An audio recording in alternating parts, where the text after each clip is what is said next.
বাংলা থেকে জিহাদি শক্তি নাশের ডাক অর্জুন সিং এর।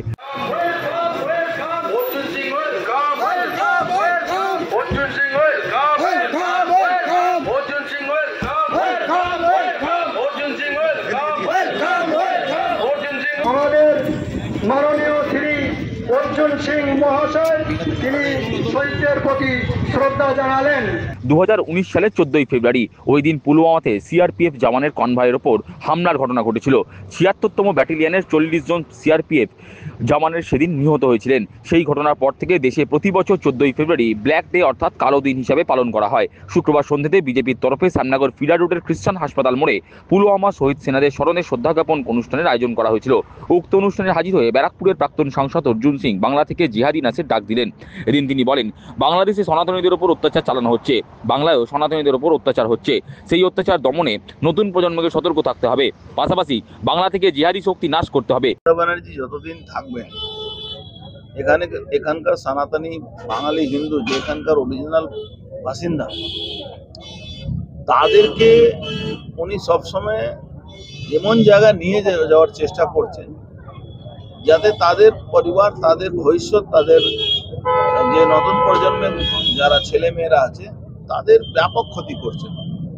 আজকে দেখুন প্রায় 8000 school, primary school, high school বন্ধ করে দেওয়া হয়েছে, যেখানে 600 কোটির উপরে ওই মাদ্রাসা স্কুলকে টাকা দেওয়া হয়েছে।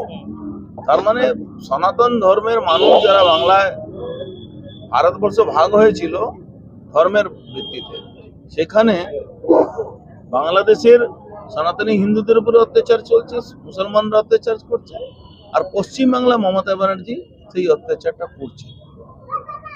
আগামী প্রজন্মকে সতর্ক থাকতে হবে যাতে পশ্চিমবাংলা থেকে জিহাদি শক্তিকে আমরা নাশ করতে। পুরনো স্মৃতি রোমন্থন করে তিনি বলেন, পুলওয়ামার ঘটনার জন্য প্রতি বছর দেশে 14ই ফেব্রুয়ারি দিনকে কালো দিন হিসাবে পালন করা হয়। যদিও সেই ঘটনার 12 দিন বাদে প্রধানমন্ত্রী মোদিজি বদলাও নিয়েছিলেন।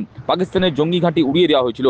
পাকিস্তানের কয়েকশো জঙ্গির সেদিন মৃত্যু হয়েছিল। তার কথায় প্রধানমন্ত্রী নরেন্দ্র মোদী আমেরিকাতে গিয়ে বড় চুক্তি করেছেন, তাতে আগামী দিনে দেশ আরো মজবুত হবে। আজকে এমন একটা দিন, যে দিন আমাদের প্রায় 60 জনের উপরে সেনাবাহিনীকে বোম ব্লাস্ট করে উড়িয়ে দেওয়া হয়েছিল।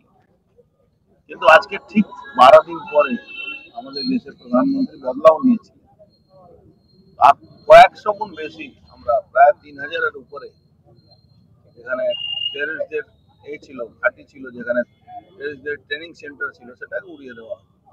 তখন আমরা এটাও উপলব্ধি করতে পেরেছিলাম কি দেশের যারা বিরোধী দল আছে, কংগ্রেস হোক, তৃণমূল হোক, তারা আমাদের যে সেনাবাহিনীরা যে বদলা নিয়েছিল তার প্রমাণ চাইছিল।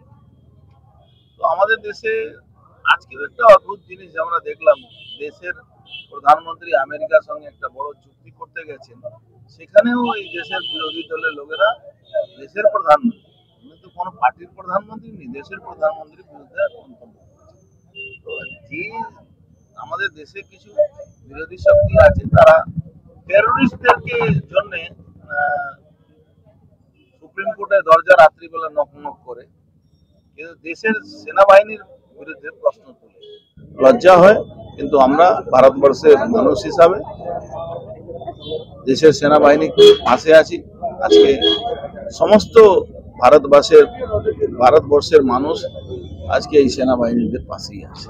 ভুয়ো ভোটার নিয়েও এদিন তিনি সরব হলেন। তিনি বলেন, দেশের বিভিন্ন রাজ্যে বাংলাদেশের অনুপ্রবেশকারী ভোটারদের নাম ভোটার তালিকা থেকে বাদ দেওয়া হয়েছে। বাংলাতেও প্রায় 1 কোটির কাছাকাছি ভুয়ো ভোটারের নাম তালিকা থেকে বাদ যাবে।